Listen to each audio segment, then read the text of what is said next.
this time around, I haven't stopped working. I still work 4 days a week. I haven't stopped boot camp. I still do that 4 days a week. I haven't let the chemo interfere with my life. I haven't taken hardly any sick leave, and I've been having chemo since July last year. I just finished my 20th cycle, my 20th lot of chemo on Friday. Okay, it was very interesting when I sort of had an inkling that something wasn't right.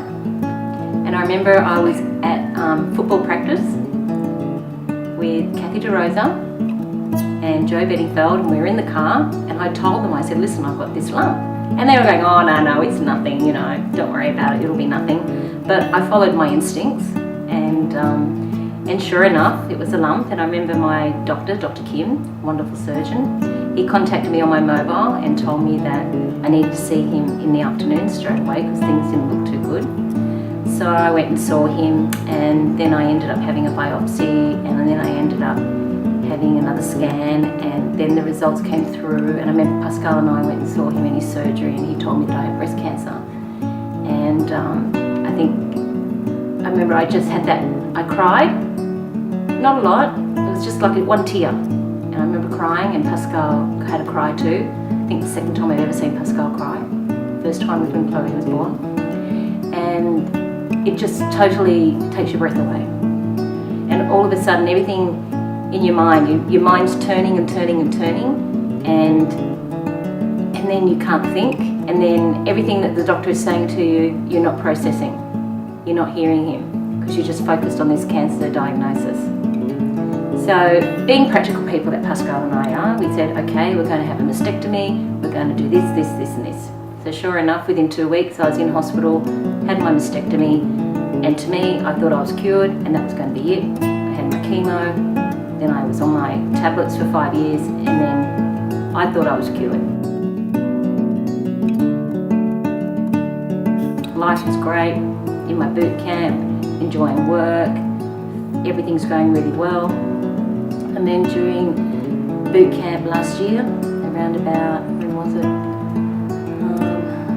About July last year, I was getting a lot of wheezing when I was running, and anyway, things weren't going too well for about 2 weeks. I was okay physically, but something was not right, so I had it investigated, and sure enough I had a pleural effusion. So that for me was the scariest part of my life.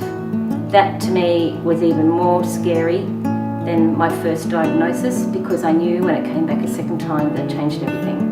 The whole game was totally different. I knew that this could kill me. So I had my lung drained, I then had a port put in, I then started chemo, all within 2 weeks of getting this diagnosis, and then I felt like I was on the right track. But it was very, very hard the second time. I handled it better the first time. The second time, for days and days, I couldn't breathe. I was that scared. I just couldn't breathe. And to me, life was so different, and I thought I was going to die. And I remember talking to Jo Pearson, who is the love of my life, the most wonderful woman in the world. I remember saying to her, I said, am I dying? And she goes, well, no, Karina, you're not. I went, oh, that's great, good. And things changed, and I was all good. But that whole time was about talking about death and dying. To me, it was my hardest thing the second time around. And it sits pretty well with me now. I know what to expect. And I just keep moving forward. That's all I can do.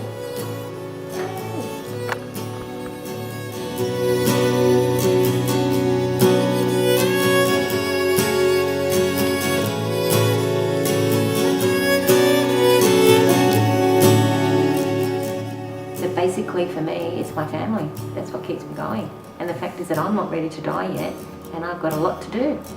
I've got plenty of unfinished business out there. So that's why I'm still here.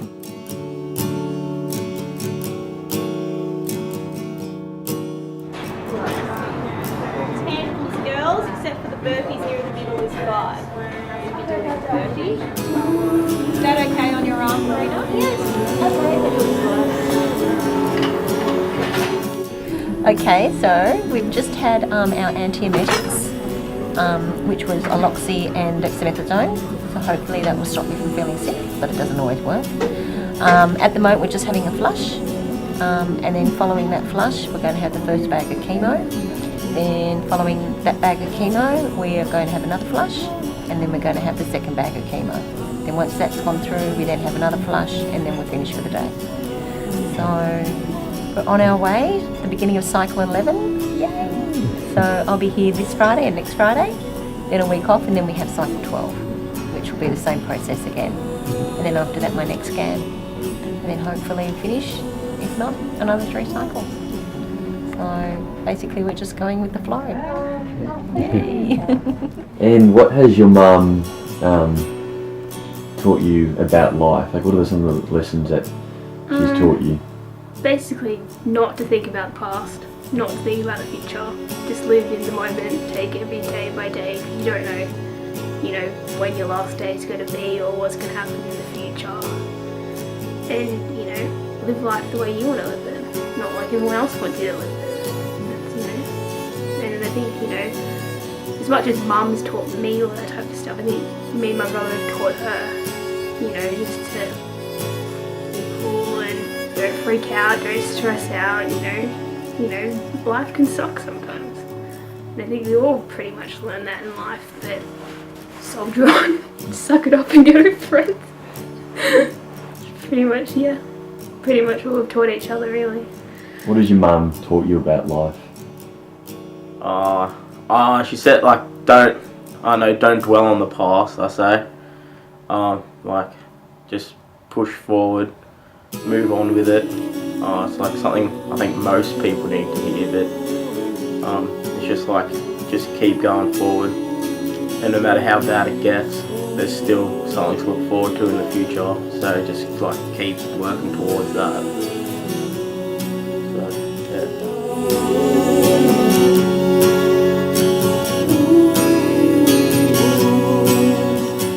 So could you please describe Karina as a person?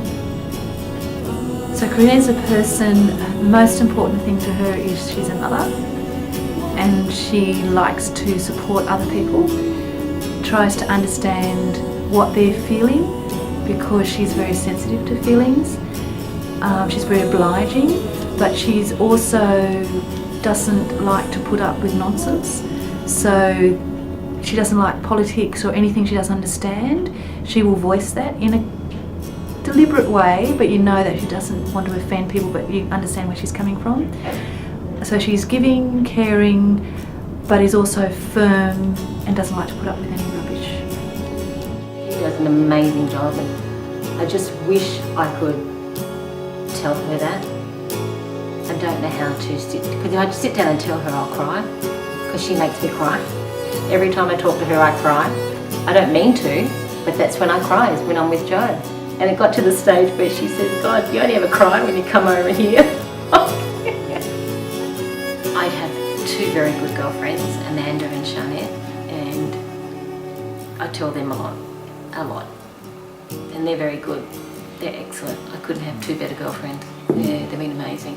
Karina's amazing. She's an inspirational, determined, generous and humble human being. She has thick skin, she doesn't let much disturb her, and she certainly gets on with life, and she has an amazing positive attitude. Yeah, she's doing really well, and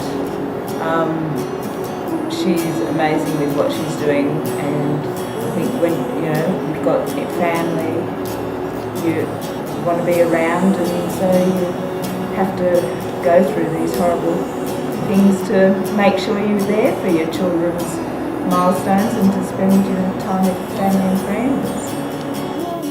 So, with being diagnosed with cancer, what has this taught you about living in life? Okay, it's taught me not to plan.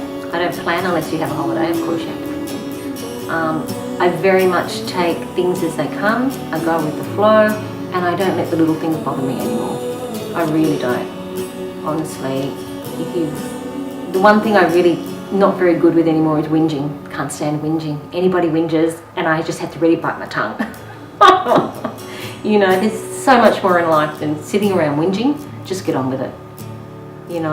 just make the best of it, get out there, enjoy it.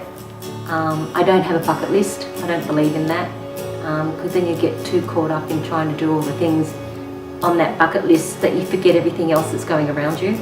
So I don't have that bucket list. Loving life. I'm actually appreciating things a lot more now. And I just have to see where it takes me. And I don't know where that will be. I hopefully to live through a lot, you know, I'd love to live till 80. I think 80 is a good number. But if not, I'll be enjoying it and making the most of it until that day comes. And fighting, that's for sure.